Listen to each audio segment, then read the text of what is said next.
My wife's friends voted at a party. Treat him like he's invisible for a month. See if he gets the message. Week 1.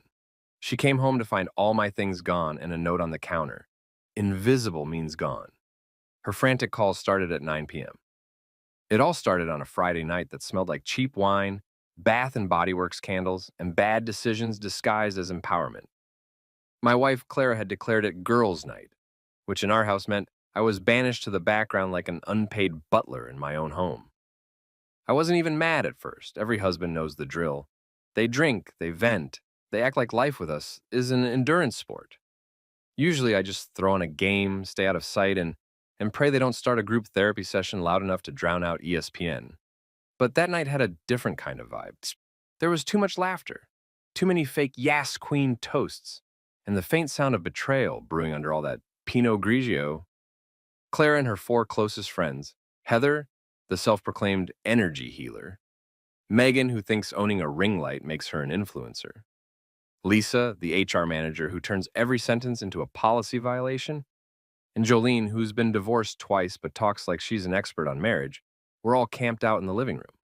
They'd even worn matching pink slippers that said, "Why not?" Because apparently irony pairs well with Sauvignon Blanc.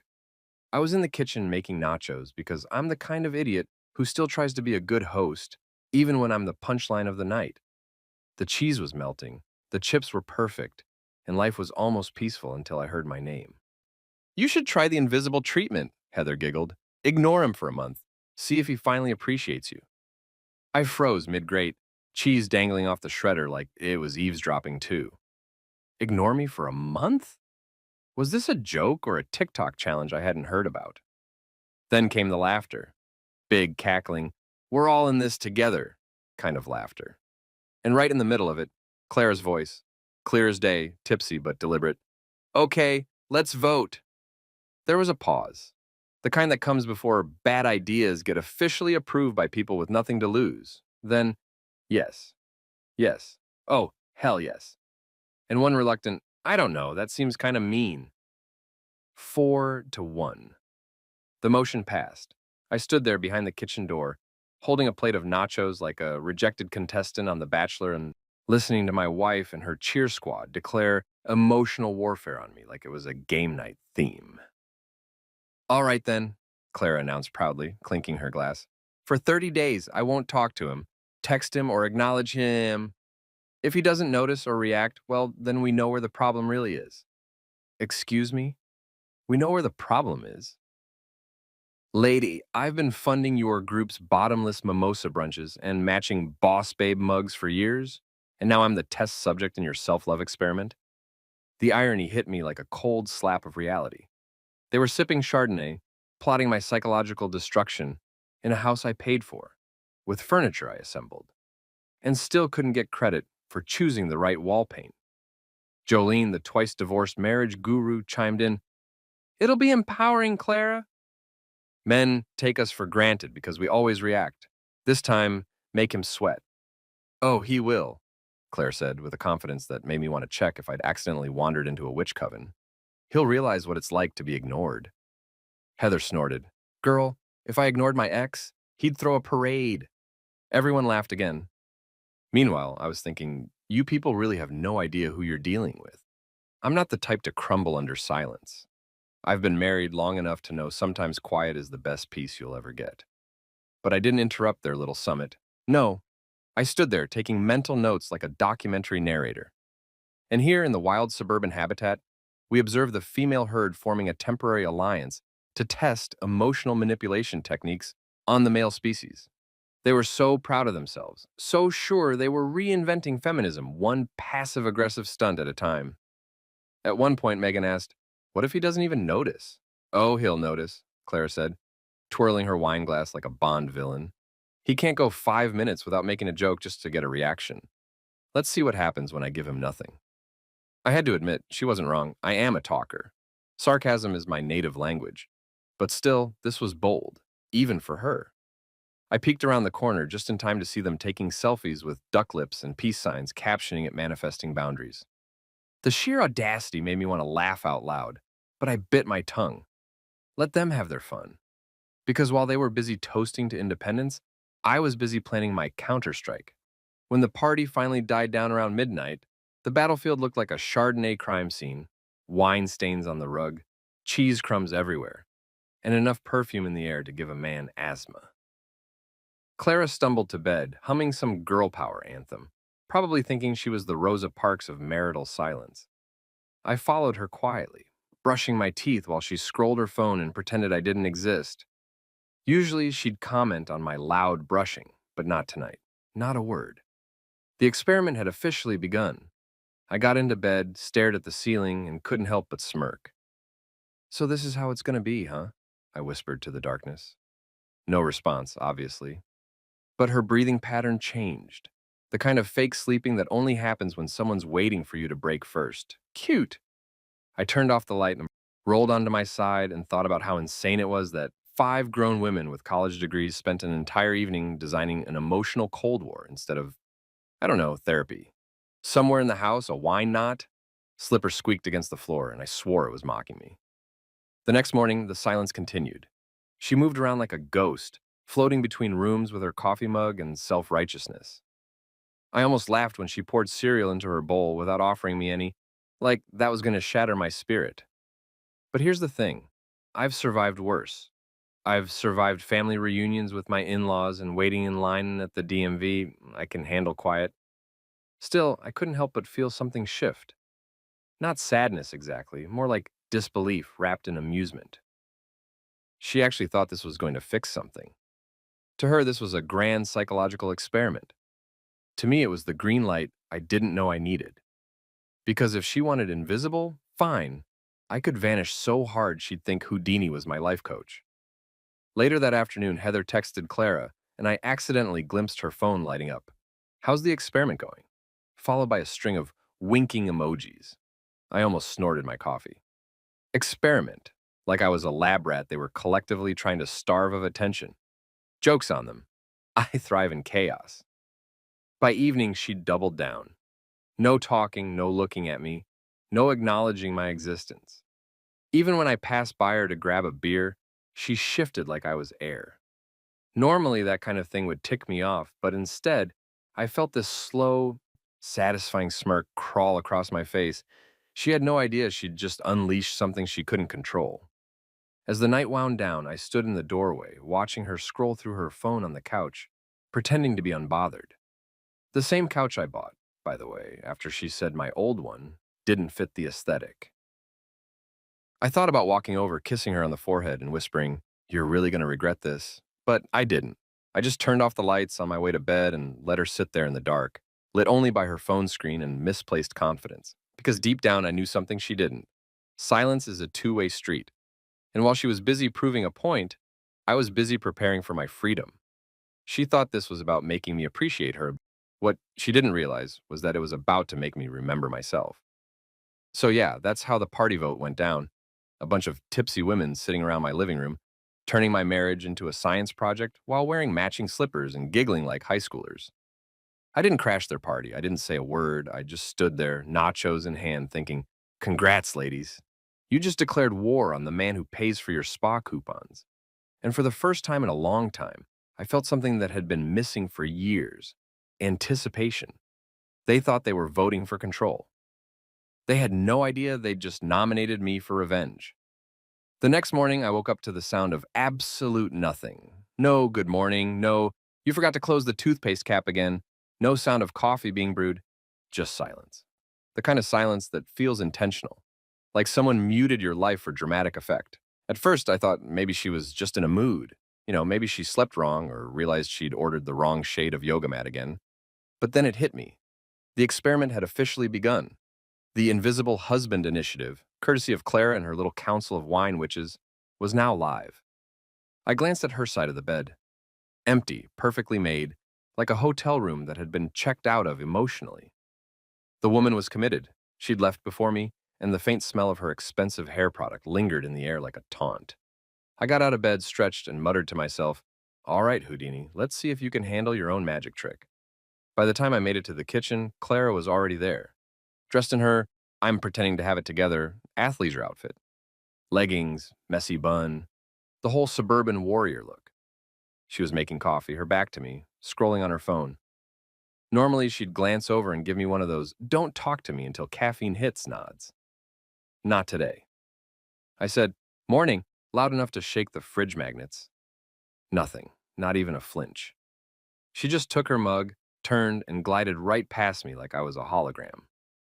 I watched her sit down at the dining table, legs crossed, flipping through her tablet like some queen ignoring the help. That's when I realized this wasn't just a one-off mood swing. This was the ghosting challenge in full swing. And it was working. Not emotionally, but physically. I could feel her silence like fog in the air, dense and smug. "All right, Clara," I muttered. "You want invisible? You'll get the deluxe package." I decided to play along, but on my terms. I started by making pancakes, loudly. I banged bowls, clanged spatulas, whistled the Ghostbusters theme because, well, poetic justice. I even flipped one extra high, like a professional chef on a cooking show. Normally, she'd roll her eyes and say, "You're gonna break something." But no, she stayed committed to her vow of silence, like she'd just joined a cult. I plated my pancakes, drowned them in syrup like I was trying to kill a diabetic ghost, and sat down across from her. Then I made a show out of eating them. Every bite was an exaggerated performance, moaning softly like a man tasting heaven, sighing dramatically, tapping the plate with my fork. I said, "Well, these are incredible. Wonder who made them." Oh, wait, me. "Because someone's on mute." I thought I caught the tiniest twitch of her lip, but she quickly masked it with a sip of coffee. "Rookie mistake, Clara. Never play poker with a man who's had 12 years of marriage experience. He can read micro expressions like traffic lights." I finished breakfast, rinsed my plate, and decided to escalate. "I'm heading out later," I said, watching her eyes stay fixed on her tablet. "Thinking of buying a motorcycle. Maybe a Parrot, too. Name it after you, since it'll ignore me the same way." No response. She just adjusted her ponytail like she was in a shampoo commercial. By lunchtime, I was actually kind of impressed. Her commitment level was Olympic tier. She floated around the house in perfect silence, cleaning, folding laundry, organizing her self-help books that I'm pretty sure she's never opened past chapter 1. Every now and then, I'd drop a line just to see if she'd crack. "Hey, should I burn dinner or you want to take that honor tonight?" Nothing. "Thinking of inviting your mom over. She always brightens the mood." Nada. The woman could have been training for the CIA. But two could play that game. If she was turning this into an experiment, then I was about to become her worst test subject. Around mid-afternoon, I started my countermove. Strategic irritation. I cranked up the music. Nothing crazy, just a little classic rock, the kind she calls dad noise. I sang along, off-key and proudly. Then I left cabinet doors slightly open, every single one. The kitchen looked like a poltergeist had moved in. When she went upstairs to shower, I switched her almond milk with real milk. Yeah, petty, I know, but this was psychological warfare. If she wanted a ghost, I was going to haunt her with minor inconveniences until she started questioning her sanity. When she came back down, towel on her head, she grabbed her smoothie and took a sip. The look on her face was priceless, a mix of confusion and betrayal. She glanced at the carton, then back at the glass. I waited for a reaction. Nothing. Just a tiny, dignified glare before she tossed it in the sink. I could practically hear her internal monologue screaming, "Don't give him the satisfaction." At that moment, I realized how far she was willing to go for this stunt. She wasn't just ignoring me. She was performing it. It was method acting. And the thing about method acting is it consumes you. She didn't notice that the house felt colder, emptier. She didn't see the irony of preaching emotional awareness while literally pretending her husband didn't exist. By evening, the silence started to feel like an unwanted roommate. The house was too quiet, the kind that makes every clock tick sound like a hammer. I sat on the couch flipping channels, muttering commentary like a sports announcer just to fill the void. And here comes Clara, the reigning champion of selective hearing, approaching the finish line of apathy. Nothing. She scrolled her phone unfazed. At one point, I caught her glancing at me, just for a second, that flash of curiosity when you wonder if your target's breaking yet. I smiled. "You blinked," I said. "That's communication, technically." "You lose." She got up, walked to the bedroom, and slammed the door. Not too loud, just enough to say, "You're not funny." That's when I knew I'd gotten under her skin. The rest of the night was me cooking dinner, humming obnoxiously, and pretending life was totally normal. I made spaghetti, her favorite, and deliberately made too much. Then I plated mine beautifully and ate it right in front of her closed bedroom door, narrating each bite like Gordon Ramsay on a talk show. Mmm, perfect al dente. Pity some people can't taste this level of greatness because they're busy practicing mime. Still no reaction. But I heard the faintest groan from inside. Progress. Later, when I crawled into bed, she was lying on her side facing away from me, clearly wide awake. Normally, I'd reach out, maybe kiss her shoulder, say something dumb like, "You smell like cinnamon and drama." But tonight, I just lay there, staring at the ceiling fan, letting the silence stretch.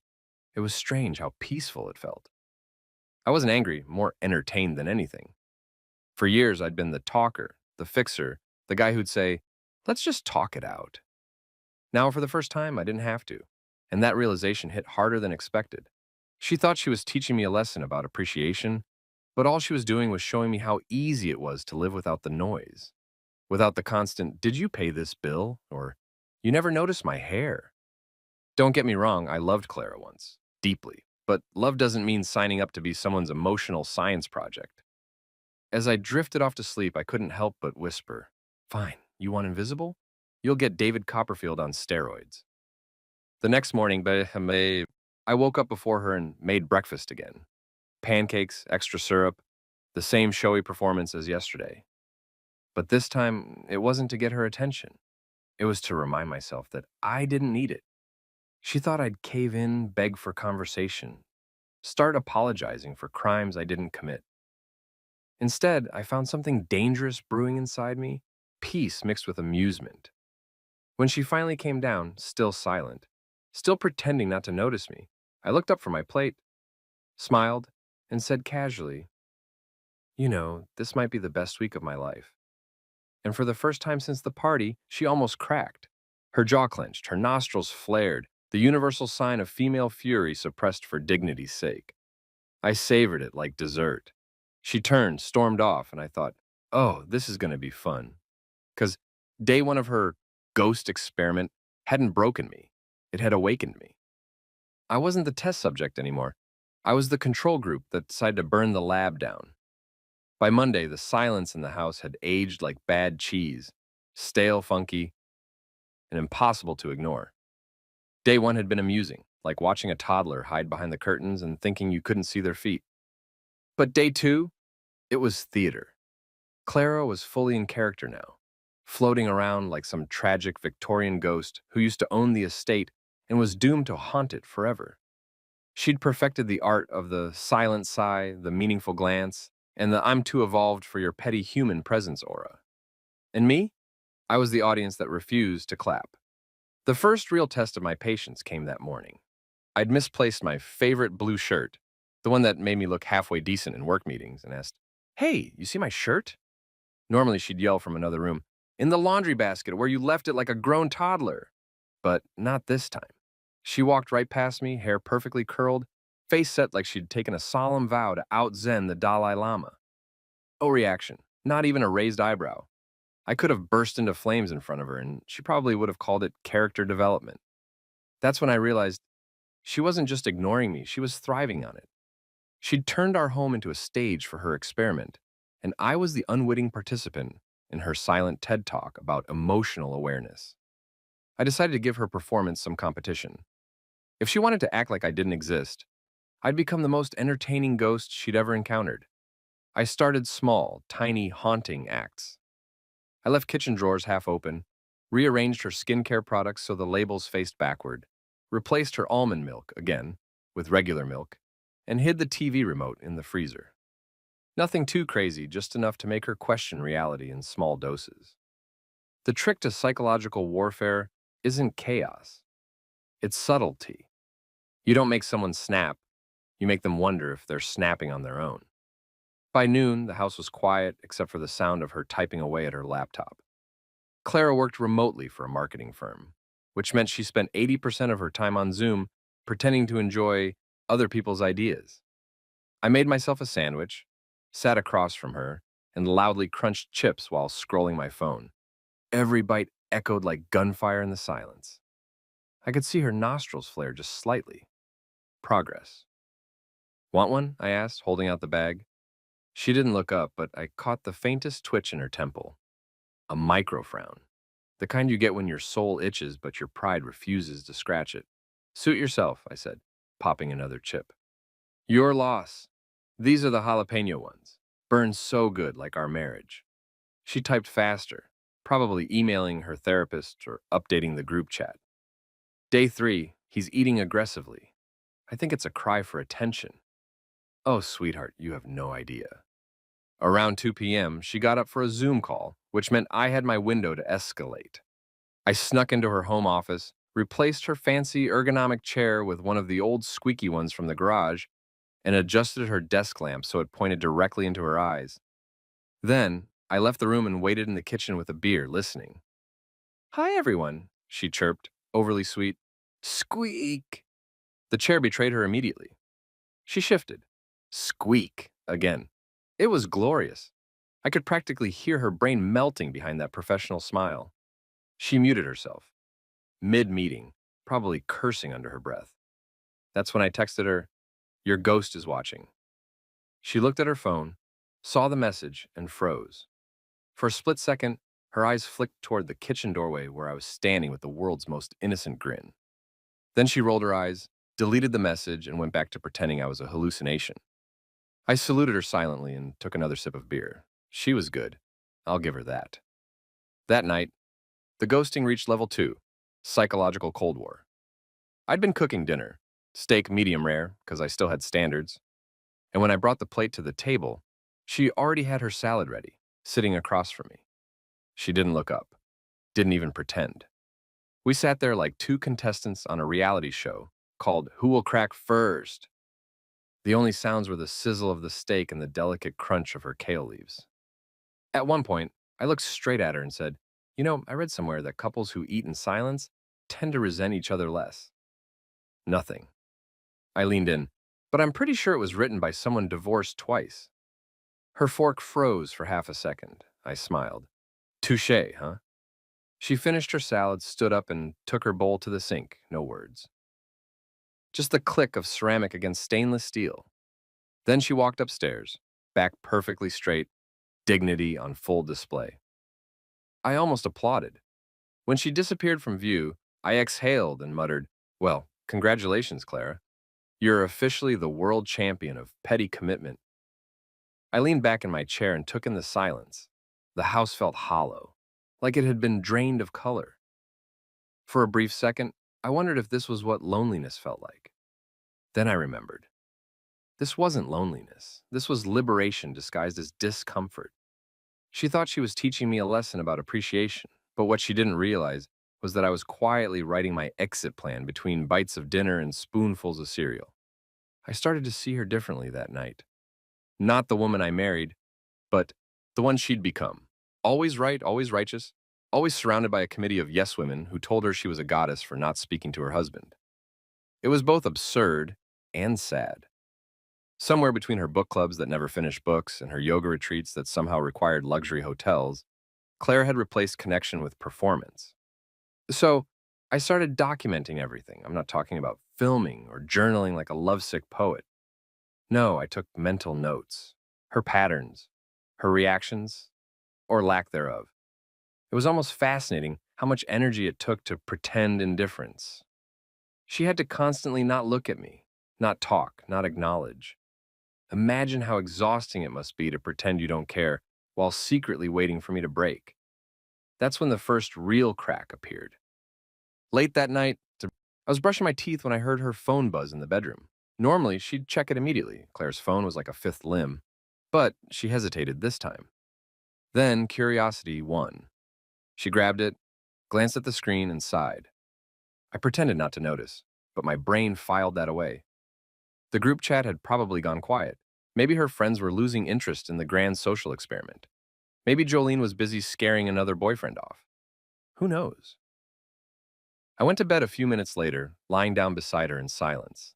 The moonlight cut through the blinds, and for once, I didn't feel like the villain in this movie. She'd framed this as a test of endurance. Could I survive her silence? But the truth was, I'd never felt calmer. I was starting to enjoy the stillness, the peace, the rediscovery of my own thoughts without her commentary in the background. I thought about how we used to be, before the games, before the influencer attitudes and the friend councils. We were real once. I remembered road trips, late night pizza runs, inside jokes that didn't need hashtags. Somewhere along the way, that version of us got buried under matching wine slippers and self help slogans.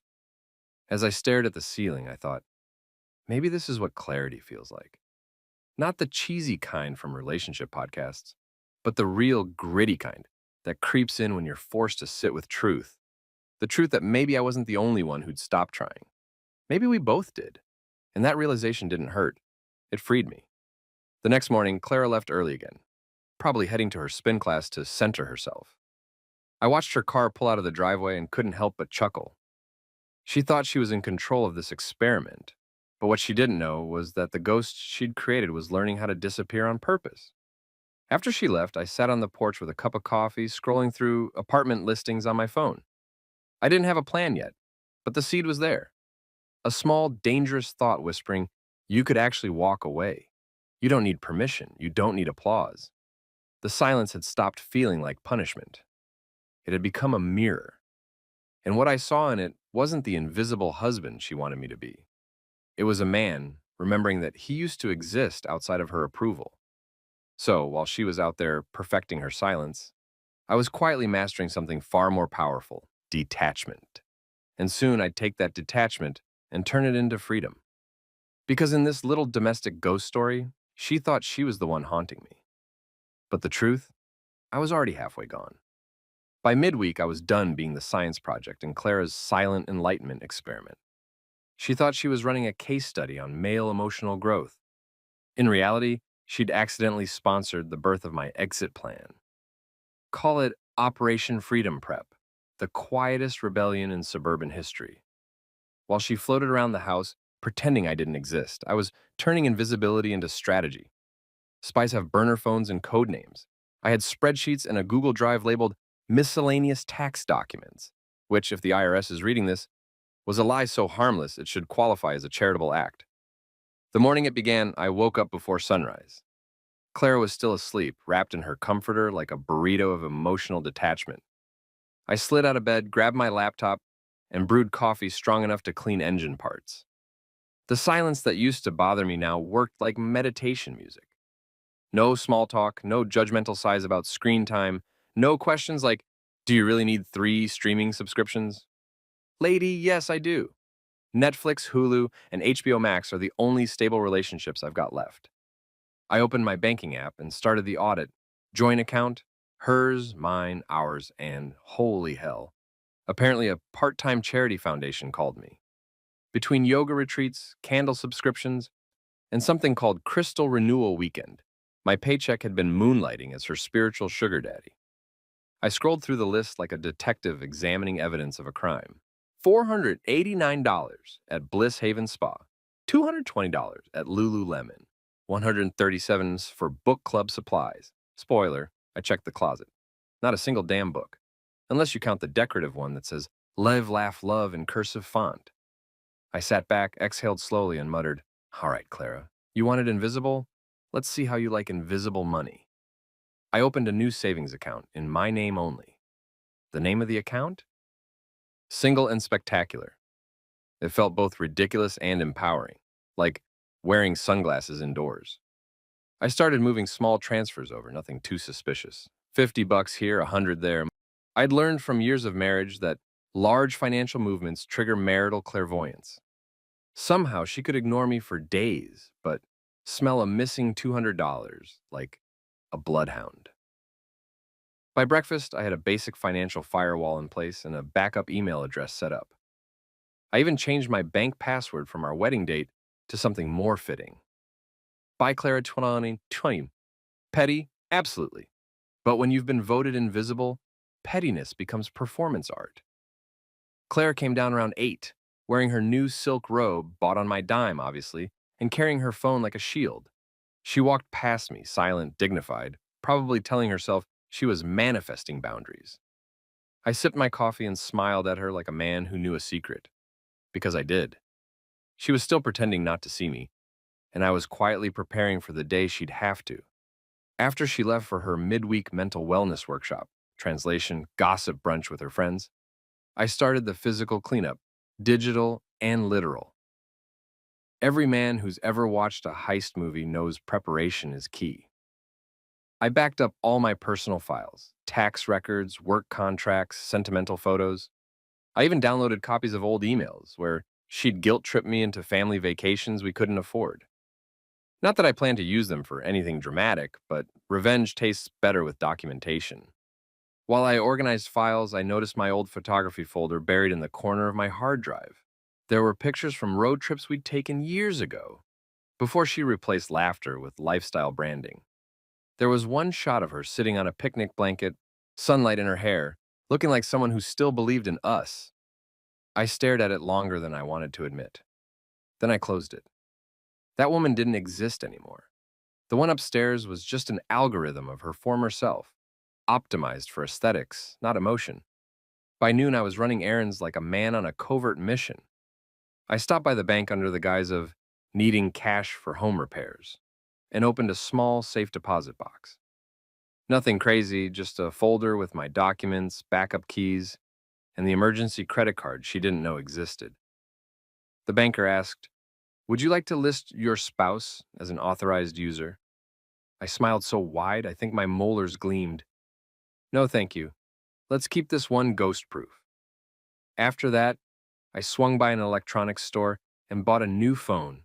Cheap, prepaid, untraceable. My burner, it felt excessive, but the thrill of it made me giddy. I hadn't felt that alive in years. For the first time, I wasn't reacting to Clara. I was acting for me. Operation Freedom Prep wasn't just about leaving. It was about remembering how to exist without an audience of one. When I got home, Clara was back, sitting cross-legged on the couch, pretending to read. I could tell she was trying to project serenity, but her eyes flickered toward me for half a second, just long enough for me to confirm what I suspected. She'd started wondering if I was fine. Not fine, like emotionally stable. Fine, like suspiciously calm. She probably expected me to grovel, write apology letters, or beg for her attention by day 3. Instead, I developed the peaceful energy of a man who just discovered online banking and apathy at the same time, and I walked past her, humming a song, something upbeat and annoyingly cheerful. She blinked once, the smallest crack in her performance. "You smell that?" I said aloud, sniffing the air. "Smells like independence." Her jaw tightened, but she didn't break character. Good for her. Consistency builds suspense, and I was enjoying the slow burn.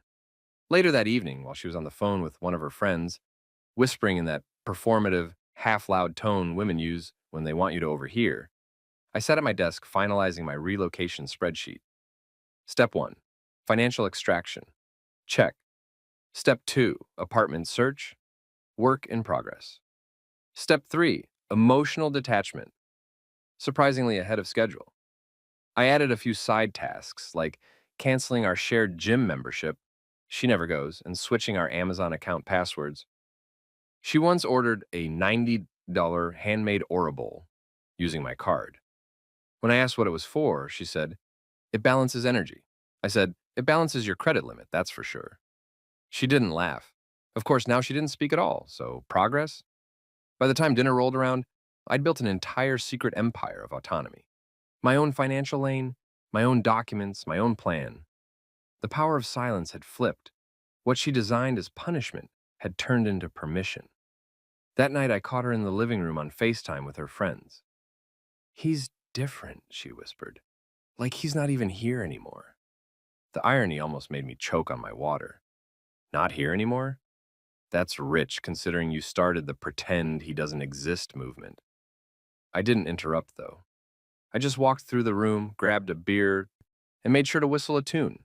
Something casual, something haunting. She flinched. I grinned. "You okay, Clara?" No response, but her friend on the screen said, "Girl, I don't like that energy. He sounds calm." I wanted to say, "You're damn right I'm calm." There's a special kind of calm that comes when you finally stop being cast as the villain in someone else's drama and start writing your own script. The next morning, I took it further. I cleared out the junk from my office closet, the stacks of her unused yoga mats, the half-assembled treadmill she swore she'd use after the holidays. I packed my old camera gear into boxes. It felt symbolic, like reclaiming a version of myself I'd forgotten existed. She watched from the hallway, silent as ever, but her curiosity was palpable. The human equivalent of a buffering symbol. You decluttering? I asked, casually holding a lens to the light. Feels good to get rid of dead weight. Her lips twitched, the faintest sign of restraint slipping. She turned and walked away, probably to journal about it under a heading like Attachment Progress. Day 5. In the afternoon, I made a playlist titled Freedom Prep Vibes, songs about leaving, reinventing, and revenge that doesn't look like revenge. Tracks like Go Your Own Way by Fleetwood Mac and Stronger by Kanye. I played it softly while I updated my files. It became my soundtrack for quiet rebellion. By the end of the week, the groundwork was solid. Savings tucked away, apartment options bookmarked, dignity partially restored. The silence no longer felt suffocating. It felt strategic. Clara thought she was winning the experiment. In truth, she'd just given me all the space I needed to stage a flawless escape. That Friday night, I sat in the kitchen, scrolling through listings for downtown lofts. Big windows, exposed brick, zero-scented candles named Breathe and Believe. I sipped whiskey, the good kind I used to save for anniversaries, and toasted to myself. To Operation Freedom Prep, I whispered. May she never see it coming. I looked around the house one last time. Every corner carried her fingerprints. Throw pillows, vision boards, the framed quote above the fireplace that read, Inhale confidence, exhale doubt. I stared at it and muttered, Exhale marriage too while you're at it. Then I laughed, a real laugh, one that hadn't escaped my chest in months, because for the first time in years, I wasn't the one waiting to be acknowledged. I wasn't the man trying to win back attention from someone addicted to withholding it. I was the architect of my own exit, the silent strategist of my own rebirth.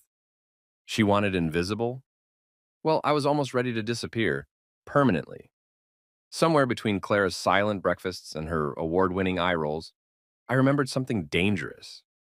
Who I used to be before all this domestic nonsense turned me into background furniture. Back before the chore charts, the emotional audits, and the endless talks about communication that were just monologues with snack breaks.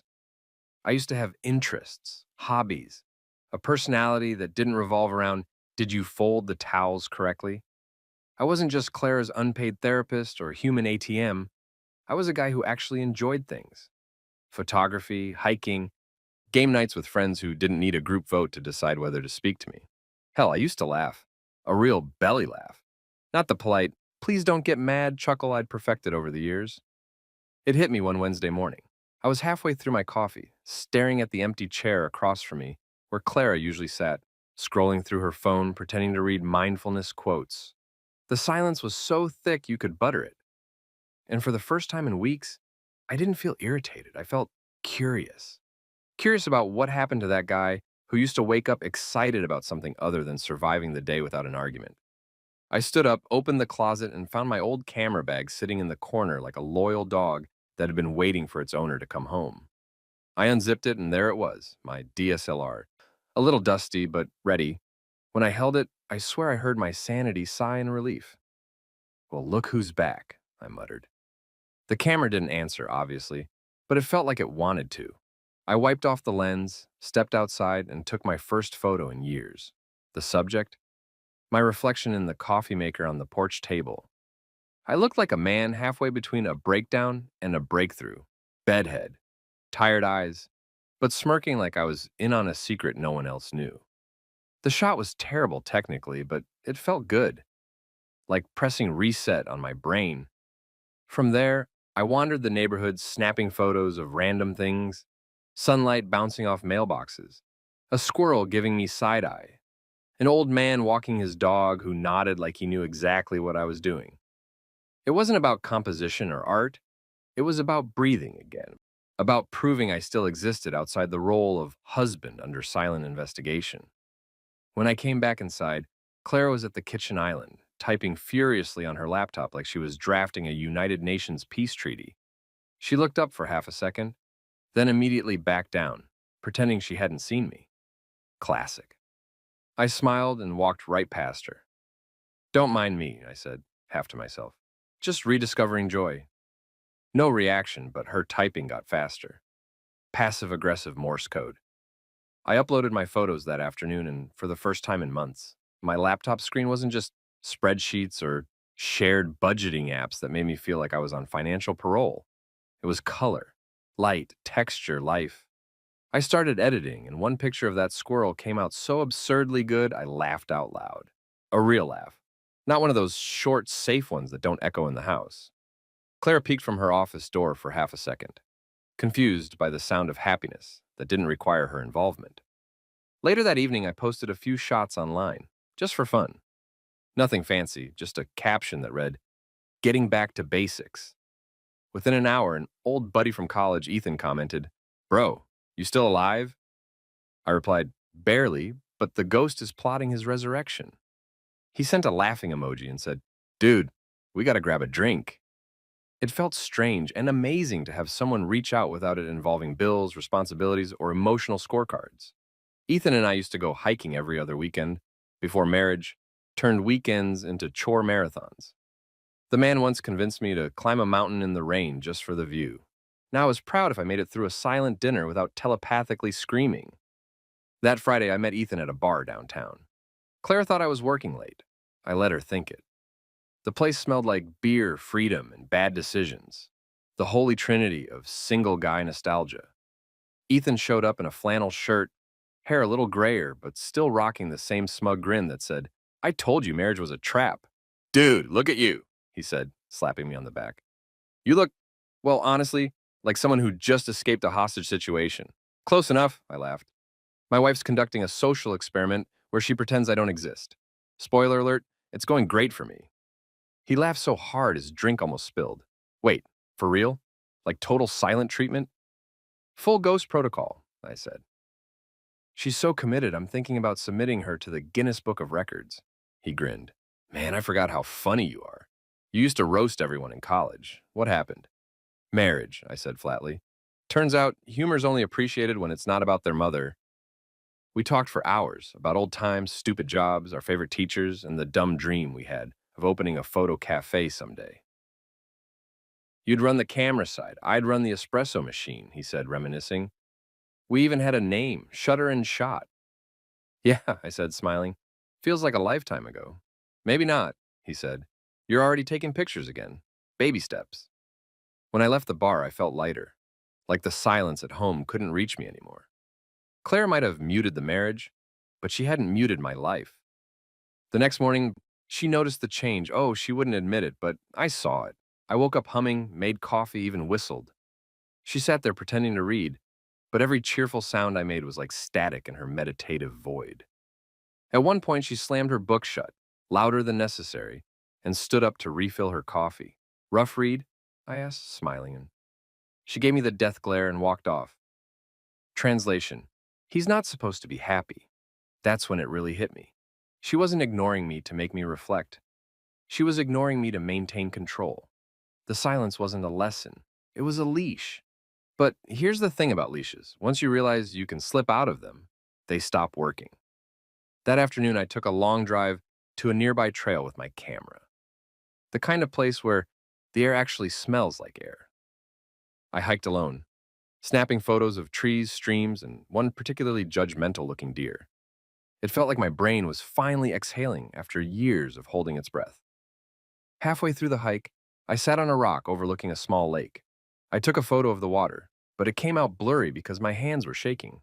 From excitement, not nerves. I hadn't felt inspired like this since before Claire turned partnership into a part-time project management role. I looked at that photo and realized it was a metaphor for my life. Blurry, yes, but fixable. When I got home that evening, the house felt less like a prison and more like a waiting room I was about to leave behind. Claire was on the phone, whispering again. "I think he's fine," she said. "He's calm, too calm." You're damn right I was calm. I was calmer than a Buddhist monk on a beach vacation.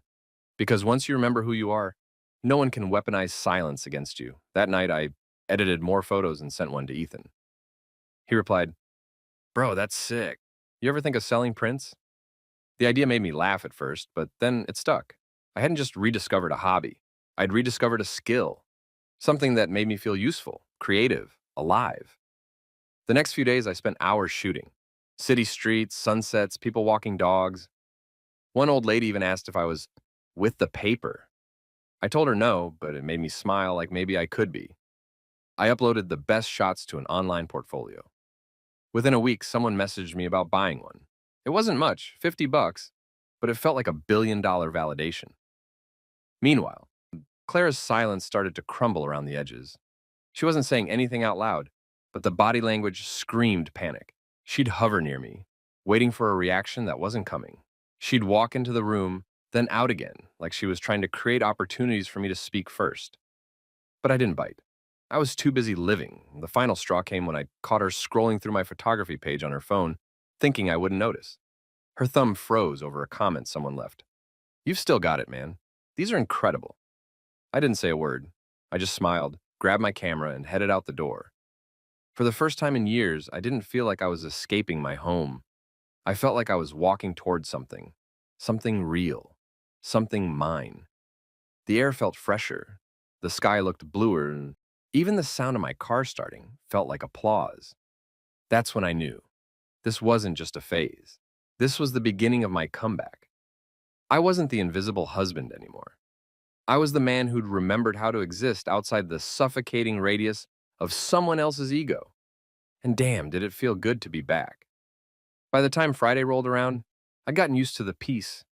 The house was quiet, my camera was getting regular exercise, and my sense of humor had made a miraculous comeback from the dead. I was thriving in the ruins of marital silence, like a plant growing through concrete.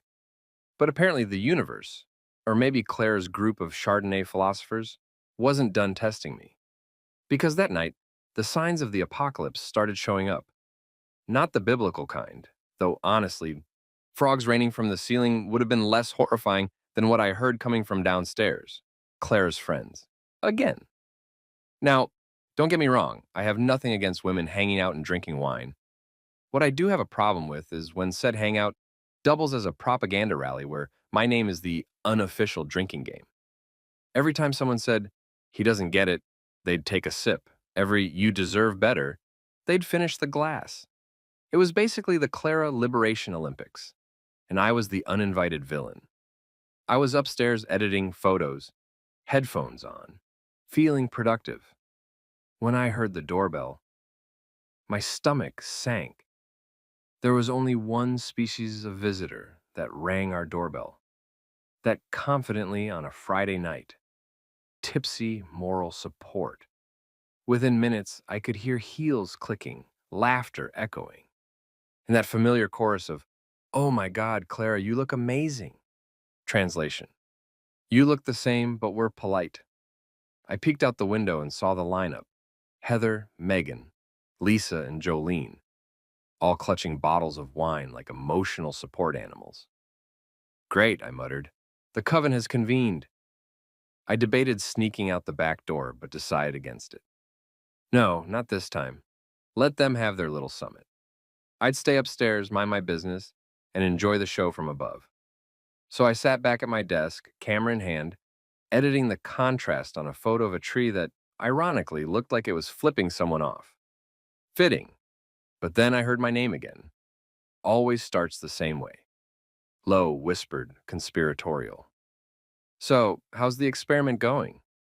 That was Heather's voice. She always sounded like a yoga instructor trying to sell you enlightenment. Claire sighed dramatically, the kind of sigh that deserves an orchestra. "Honestly, I don't know. He's too calm. Too calm. The same way a tiger looks calm before it mauls a zookeeper." "He's not reacting?" Lisa asked. "At all?" "Not even a little," Claire said. He's just existing, like he doesn't care." Megan gasped, like she'd just witnessed a felony. "Girl, that's not normal. He should have snapped by now." "Maybe it worked," Heather offered. "Maybe he realized how much he needs you." Or, Jolene cut in with the tone of a woman whose 2 divorces were her only credentials, "maybe he's emotionally detached. That's what my second husband did before he left." "You gotta be careful, Clara. Silence can mean plotting." I swear, if there was a trophy for irony, Jolene would have needed a second shelf. Upstairs, I nearly choked on my beer. Plotting? That woman just accidentally became psychic. If only she knew how accurate she was. I'd already picked out an apartment downtown. The lease wasn't signed yet, but mentally, I'd moved out, repainted the walls, and installed a coffee maker that didn't judge me. I heard the sound of another cork popping, followed by the collective ah of cheap wine hitting expensive glassware. Then Heather said, "Well, at least you're staying strong. Most women would have caved by now." "Yeah," Megan chimed in. "You're so brave." Brave for ignoring her husband? Please.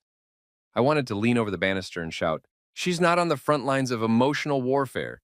She's just refusing to say good morning." But I didn't. Instead, I took another sip of my beer because staying quiet while being insulted in your own house is a skill you master over time, kind of like holding in a sneeze during church.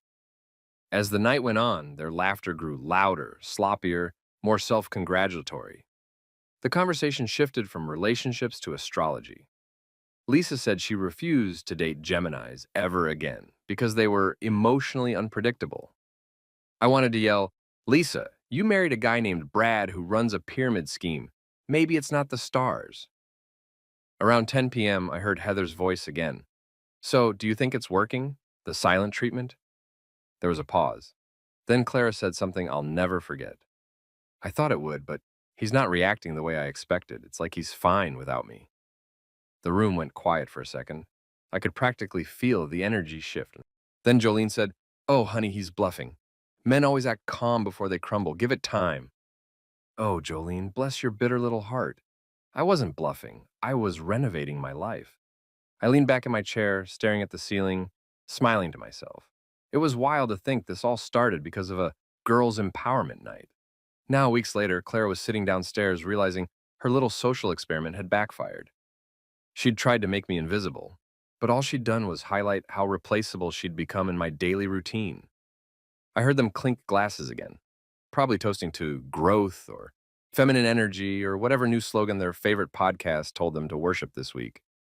Meanwhile, I opened a real estate website on my laptop and refreshed the listings for downtown apartments, and that's when I saw it. The perfect one. Corner unit, exposed brick, floor-to-ceiling windows, and just enough square footage to fit my camera setup and ego comfortably. Rent wasn't cheap, but neither was my peace. I clicked request viewing, took another sip of beer, and whispered, "This one's for you, Silence." I don't know how long their party went on, but at some point, I heard Megan snort laugh and someone spill wine on the rug. Claire squealed in fake annoyance, "Be careful, this carpet was expensive."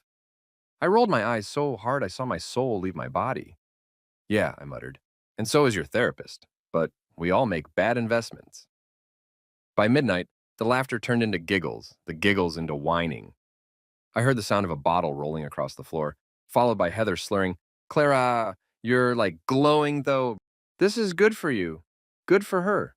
Sure, like arsenic tea." They finally left around 12:30. I stayed upstairs, silent as a sniper, waiting for the front door to close. When it did, Clara sighed, the long, tired kind. For once, it didn't sound angry. It sounded confused. Maybe she was finally realizing that silence was easier to weaponize than to live in.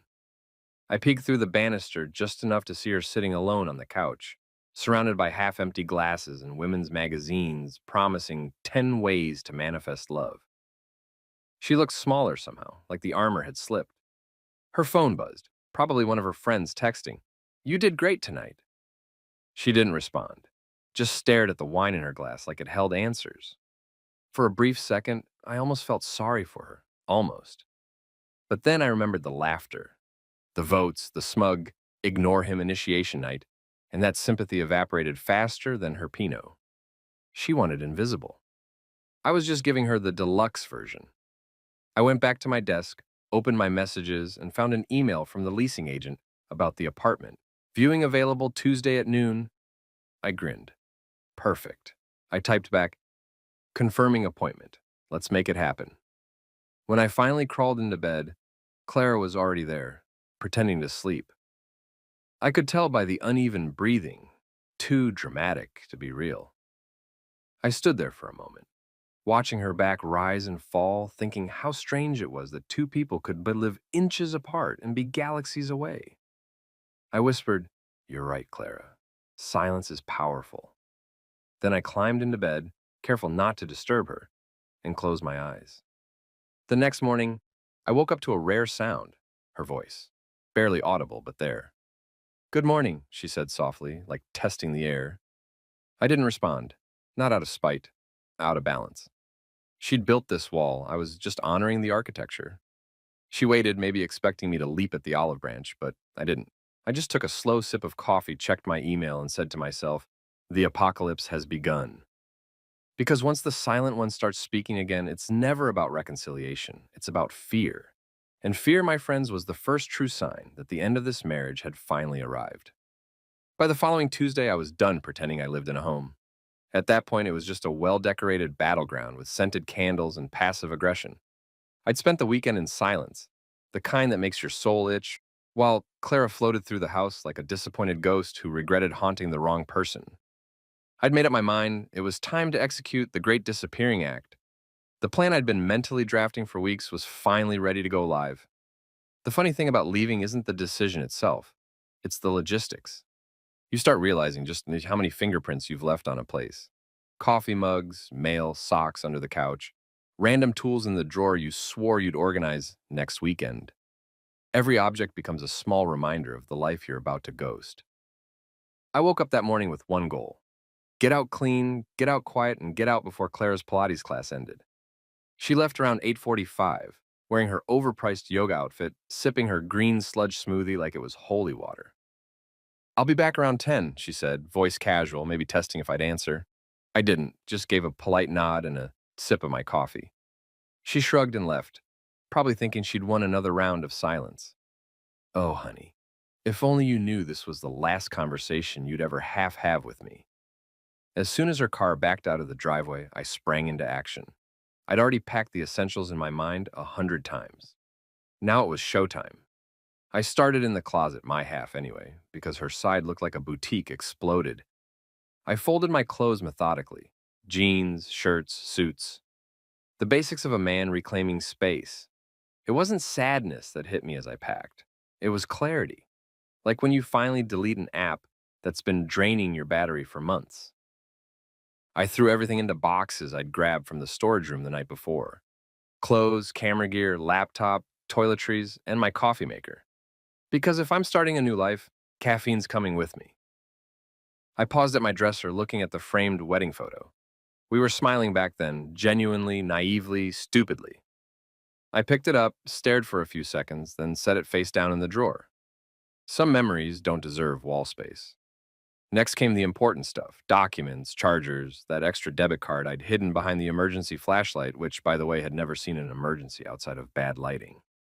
I found one of Clara's old gift boxes and started stacking small valuables inside: watches, cufflinks, my passport. When you're planning an escape, you start realizing how little you actually need. And then came the bittersweet part: my camera. That thing had seen more of my emotions than any human being had in the last decade. I carefully packed each lens into its foam slot and whispered, "Don't worry, buddy. We're going somewhere with better lighting." By the time the clock hit 9:20, I had a dozen neatly sealed boxes and a strange sense of calm. I wasn't nervous, just focused. I felt like a heist movie protagonist, except instead of stealing diamonds, I was stealing back my sanity.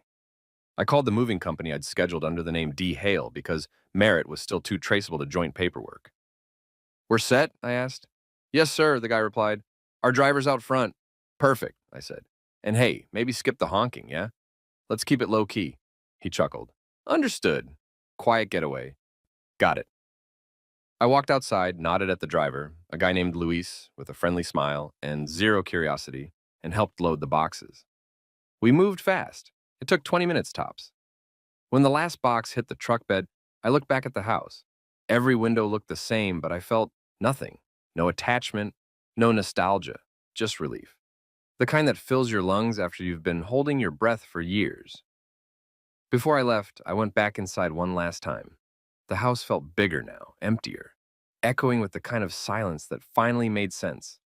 I stood in the kitchen, grabbed a sticky note, and wrote one final message: Not angry, not bitter, just factual poetry. Visible means gone. Thanks for the lesson. You wanted a ghost.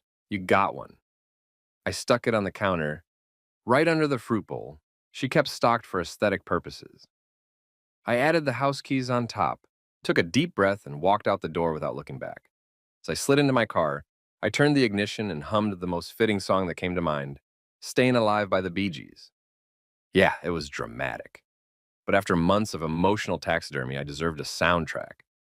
Driving away felt surreal. The street looked exactly the same, yet everything had changed. The trees waved like they knew something. The neighbors' sprinklers hissed judgmentally, but I didn't care. I rolled the windows down and let the air hit my face. It didn't smell like escape, it smelled like oxygen. Halfway down the block, I caught a glimpse of Clara's white SUV turning the corner toward home. For a split second, panic flashed through me, like when you almost drop your phone off a balcony. Then I exhaled, turned left, and vanished before she could see me. She'd open that door any minute, expecting her invisible husband to be quietly existing. Instead, she'd find a note, an echo, and her own reflection staring back at her in an empty house. I checked into my new apartment an hour later. Downtown, third floor, corner unit, sunlight pouring in through giant windows. The air smelled like fresh paint and freedom. The landlord handed me the keys and said, "Welcome home." It was the first time in months someone had said that without irony. I unpacked just the basics that day: clothes, laptop, coffee maker, and my camera on the desk. The essentials of a man rebooting. The first photo I took in that apartment was of the empty space. Bare wall, sunlight streaking across the hardwood, and my reflection in the window.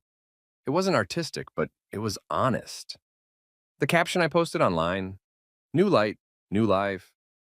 By evening, I was sitting on the couch, a real couch, no glitter pillows or live, laugh, love signs, drinking a cold beer and watching the city lights flicker on. My phone started buzzing like it had been possessed. 23 missed calls, all from Clara. Then the texts started pouring in. "This isn't funny. Where are you? You're scaring me. David, pick up, please." I took a sip of beer, chuckled softly, and thought, "Scaring you? Lady, you voted for this horror movie." For a moment, I considered responding, maybe something polite, something neutral. Then I remembered her words from weeks ago: the laughter, the vote, the smug little game they all thought would teach me appreciation. And I decided no, she didn't deserve closure, she deserved irony. So I texted once, just one message. "Not missing, just invisible. You started it." Then I blocked her number. Simple, surgical, freeing. The silence that followed wasn't empty, it was alive. No more tension, no more forced small talk, no more pretending I was the problem. For the first time in years, I wasn't walking on eggshells. I was walking on air. I turned on Friends reruns because nothing soothes the chaos of a new life like Chandler Bing's sarcasm. As the laugh track played, I laughed with it, not out of pity or nostalgia, but out of relief. I had done it. The ghost experiment was over, and I was finally haunting my own happiness instead of someone else's expectations. Around midnight, I stepped out onto the balcony. The city buzzed below, full of strangers who didn't know me, didn't judge me, didn't vote on my worth. The night air was cool, the streets glowed with possibility, and for the first time in years, I said it out loud: "I'm free." Then I raised my beer in an invisible toast to the silence that tried to bury me and accidentally became my ladder. The great disappearing act wasn't revenge, it was resurrection. At exactly 9 o'clock p.m., my phone exploded like a Vegas slot machine on a winning streak.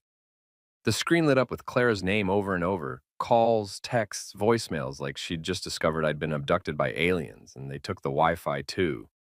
I sat there in my new apartment, beer in hand, watching the phone vibrate across the table like it was possessed by guilt. 23 missed calls in the span of 30 minutes. For someone who'd spent a month pretending I didn't exist, she sure seemed eager to confirm I wasn't around anymore. The irony was so thick I could butter it. The first voicemail was half panic, half entitlement. "David, this isn't funny. Where are you? You're scaring me." Scaring her, that one almost made me laugh out loud. She'd spent weeks treating me like a background extra in her empowerment documentary. and now suddenly my absence was a thriller. The second voicemail sounded shakier. David, please, if this is about the experiment, it was stupid, okay? I need to know you're okay. The third one? Just quiet crying and a long sigh before she hung up. The woman who once voted for my emotional disappearance had officially called a recount. I took a slow sip of beer and stared out the window at the city lights. My apartment was still mostly empty, just a couch, a coffee table, and the smell of fresh paint. But it already felt more like home than that house ever did. No scented candles named Forgive and Flourish. No passive-aggressive post-its about loading the dishwasher mindfully. Just me, silence, and the sound of air that didn't demand explanations. Still, I'll admit it, there was a small traitor's part of me that wanted to pick up. Not to go back, just to hear her realize the gravity of what she'd done. To make her sit in it. But then I remembered her and her little wine committee laughing that night, casting their vote like they were picking a movie on Netflix. Let's ignore him for a month. As if my existence was a bad habit she was trying to quit. No, she'd made her choice. I was just honoring the result. Around 9:15, I texted her once. One final message to close the loop. Not missing, just invisible. You started it. Then I blocked her number. Simple, elegant, devastating. The digital equivalent of a mic drop. I turned the ringer off and opened Netflix. First thing that popped up? Friends, of course. Because nothing complements post-marital chaos, like Chandler Bing reminding you sarcasm is a survival tool. I hit play and leaned back on the couch. The laugh track filled the room, warm and familiar, and for a second I felt peaceful. My beer was cold, my conscience was clear, and the ghost experiment had finally gone full circle. But peace never lasts long when you've just detonated your marriage. Around 9:30, I heard knocking. Sharp, frantic, repetitive. I froze, and no one knew my address yet except maybe Ethan, but he wasn't the panicking type. I stood up slowly, peered through the peephole, and saw a flash of red hair. Clara's best friend, Megan. The same one who'd voted yes on ghosting me like she was confirming a Supreme Court nominee. She was standing there in a wrinkled blouse, holding her phone, eyes darting up and down the hallway. I opened the door halfway. Wow, look, I said. This must be a new record. The committee sent a search party already? Her eyes widened. Oh my God, David, you're okay. She exhaled like she'd just found a missing toddler. Clara's freaking out. She thought you disappeared, died, joined a monastery. I leaned against the doorframe. I told her I was invisible, not extinct. Don't joke, she said, voice trembling. She's really scared. She called everyone. She was crying. Good, I said. Maybe she finally learned what silence sounds like when it's not on her terms. Megan blinked, clearly torn between sympathy and discomfort. She didn't mean for it to go that far.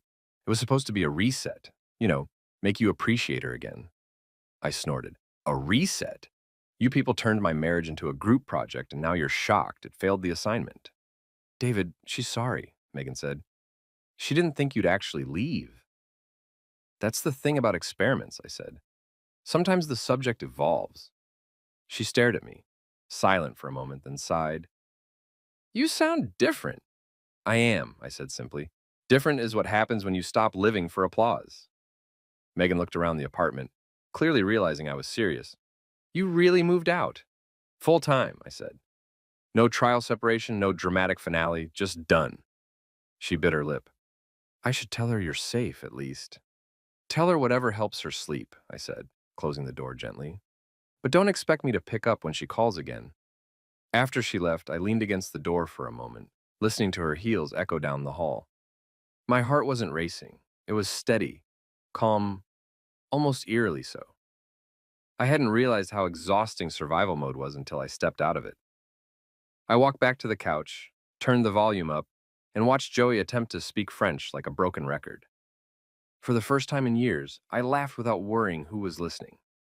10 minutes later, my phone buzzed again, but from a different number. Unknown caller.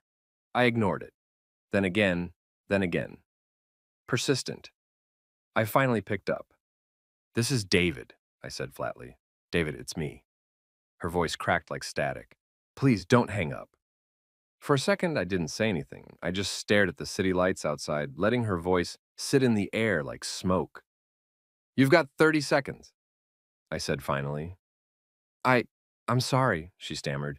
It was stupid. I shouldn't have listened to them. I thought you'd react differently.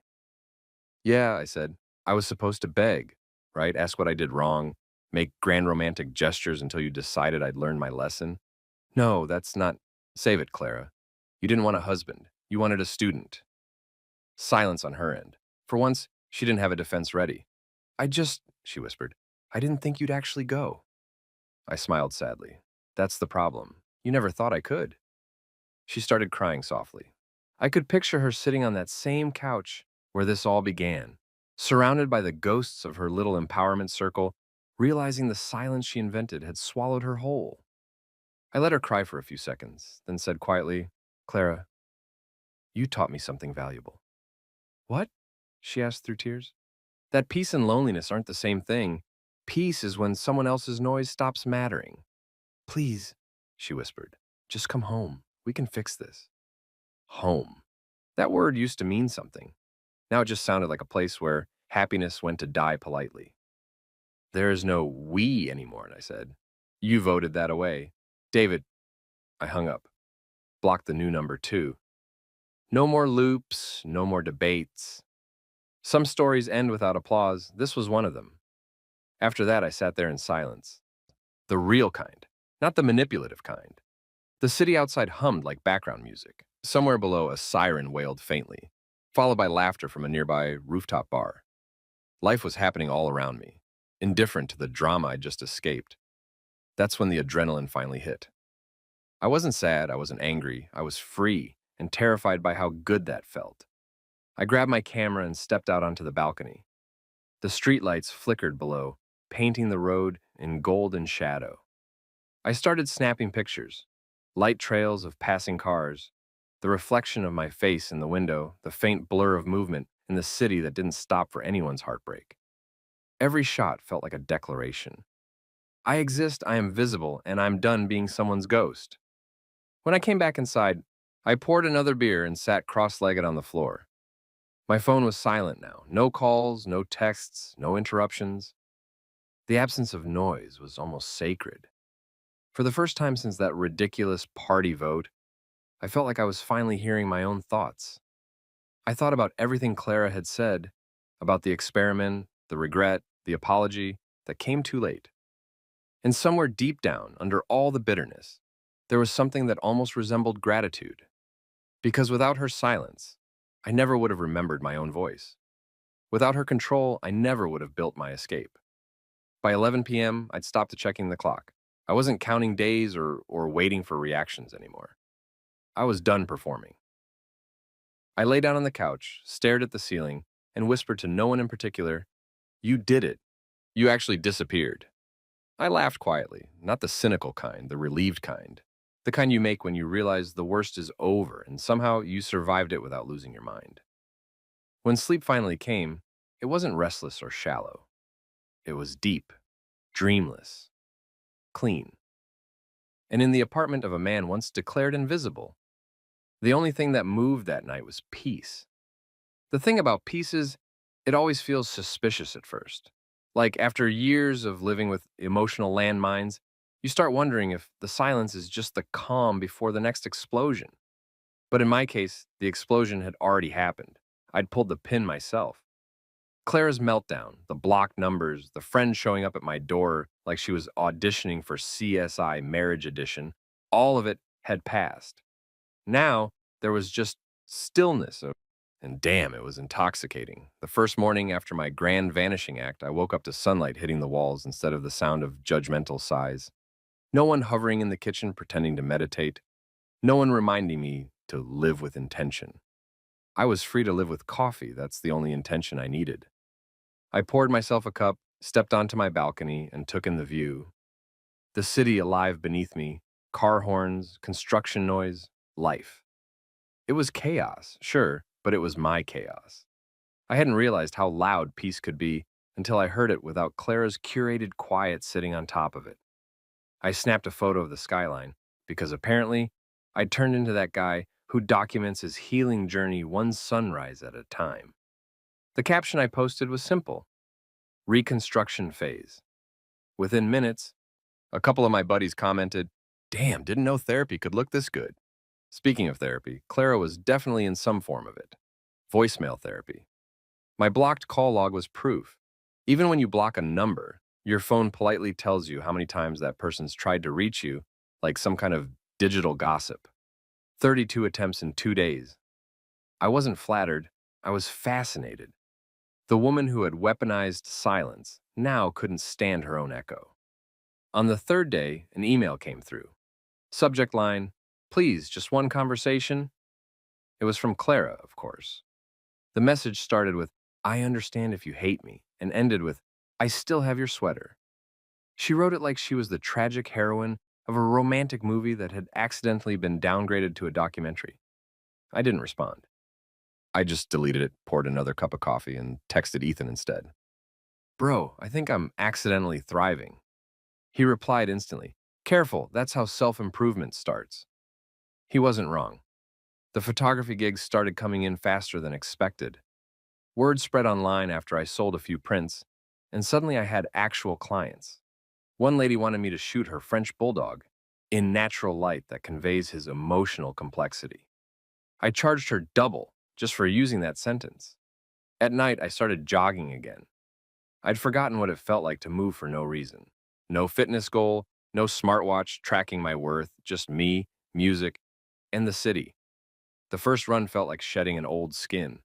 The second one felt like revenge cardio. But as good as it felt, the universe still had a sense of humor. One week after disappearing, I ran into Clara's friend Lisa at a coffee shop. The HR one. She spotted me as I was waiting for my espresso and froze mid-sentence, like her brain was buffering. "David?" she said, like she'd just seen a ghost, which technically she had. I smiled. "In the flesh. Well, the reanimated flesh." "Oh my God, we've been worried," she said, touching her chest dramatically. "Claire said you vanished?" I interrupted. "Yeah, best decision I ever made." She blinked, clearly torn between reporting me to someone and asking for details.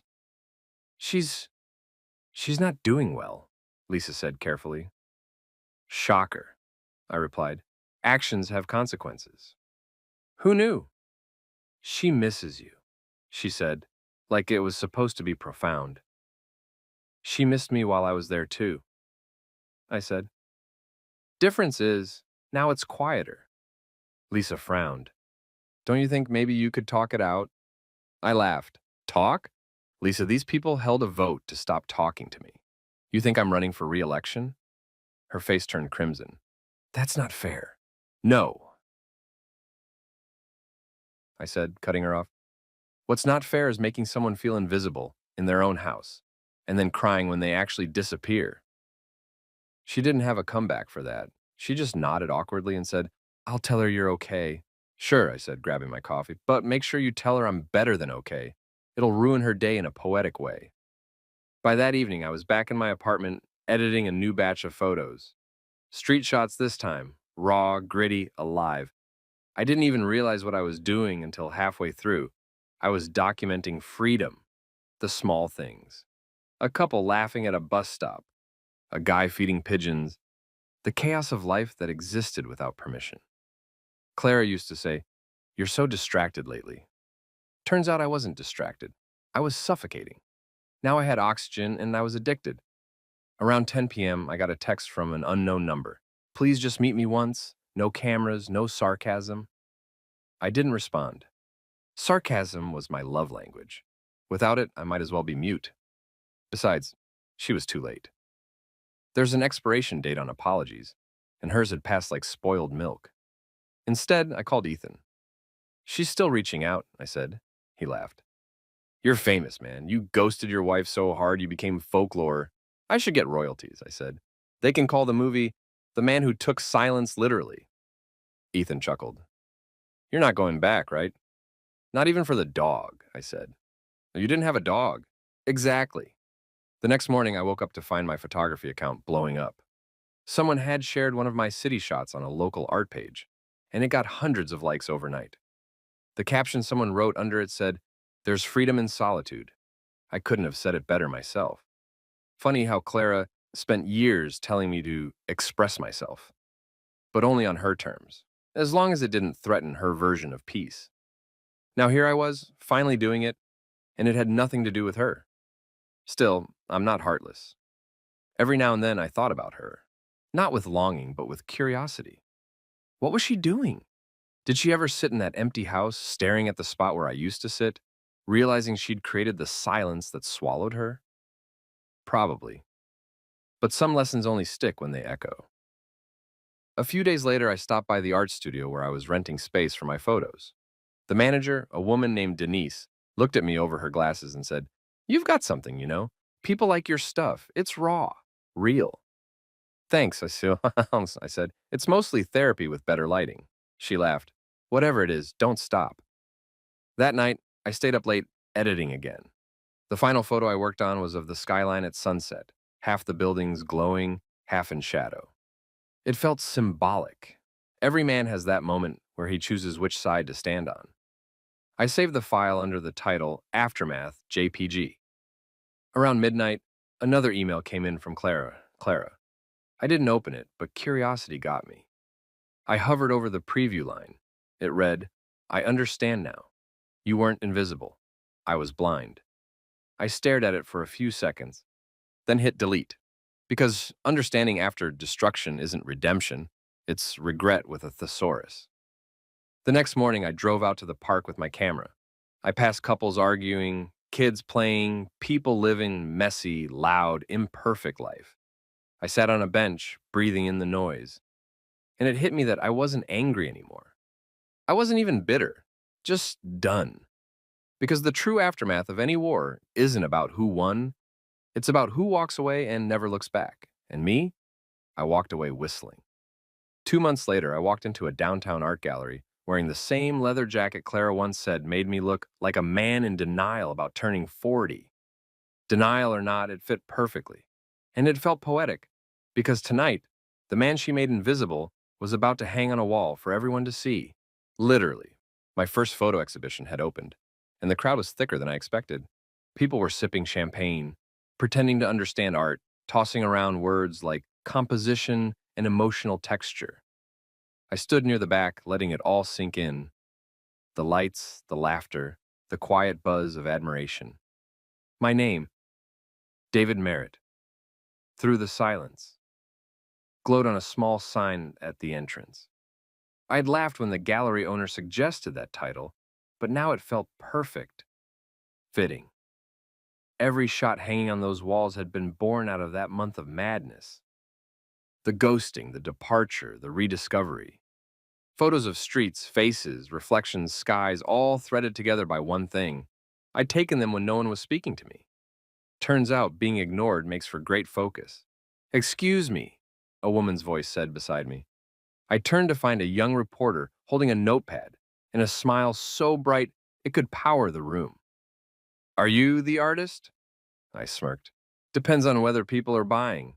If not, I'm just the guy who found his camera again." She laughed. "You've had a lot of people talking tonight. Your work feels personal. There's a loneliness to it, but also a kind of triumph." "Yeah," I said, swirling my drink. "That's the story of my life. Loneliness with good lighting." She chuckled, scribbling that down like it was profound. "And what inspired it?" I shrugged. "Silence."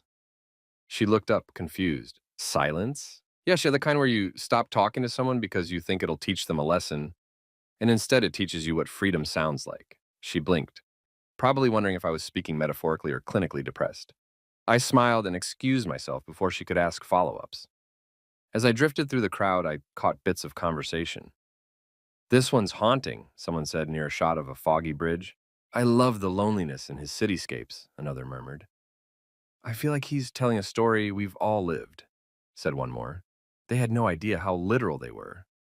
I sipped my whiskey and stared at my favorite piece, a black and white self-portrait in the reflection of a coffee shop window. My face half hidden behind the camera, city lights blurred behind me. The placard read, "Visible at last."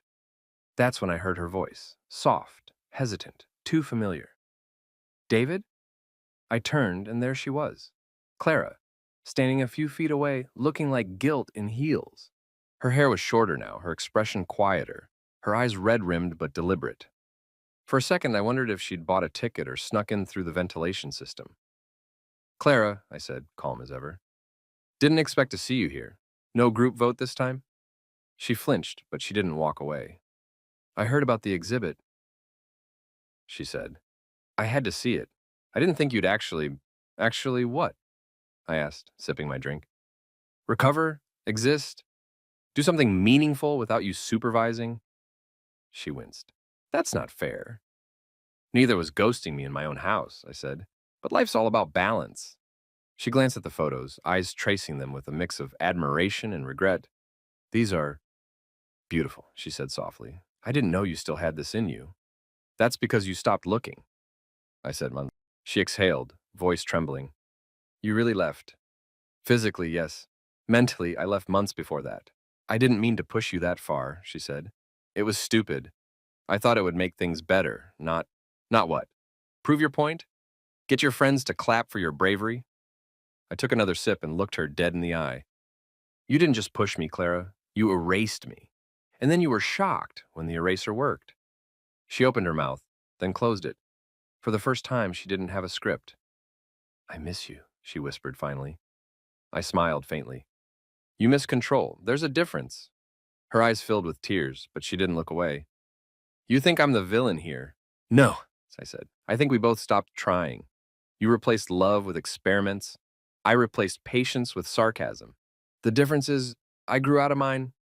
She swallowed hard, voice cracking. So that's it? You won't even talk? After all those years? Clara, I said, setting my glass down, you voted for silence. Majority rules. Her lips parted like she wanted to argue. But instead, she just nodded slowly, a small, sad smile ghosting across her face. You're different, she said. That was the assignment, wasn't it? I replied. For a long moment, neither of us said anything. The room buzzed around us, people admiring my photos, laughter bouncing off the walls. I'd once dreamed of her being proud of me. Now her approval felt irrelevant, like applause after the curtain had already fallen. Finally, she stepped closer.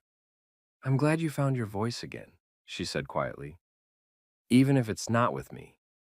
I looked at her, really looked. And there was sincerity there. Regret too, maybe. But it was the kind that comes too late, when the credits are already rolling. So am I said. It's amazing what you can hear once the noise stops. She nodded, wiped a tear, and turned to leave. For a second, I almost said her name. Not to stop her, just out of habit. But then the gallery lights flickered softly, and someone nearby laughed, and I realized I didn't owe the past anything more than silence.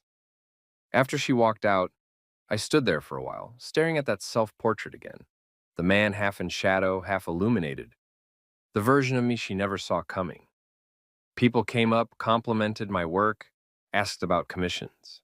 I smiled, thanked them, but my mind was somewhere else, somewhere peaceful.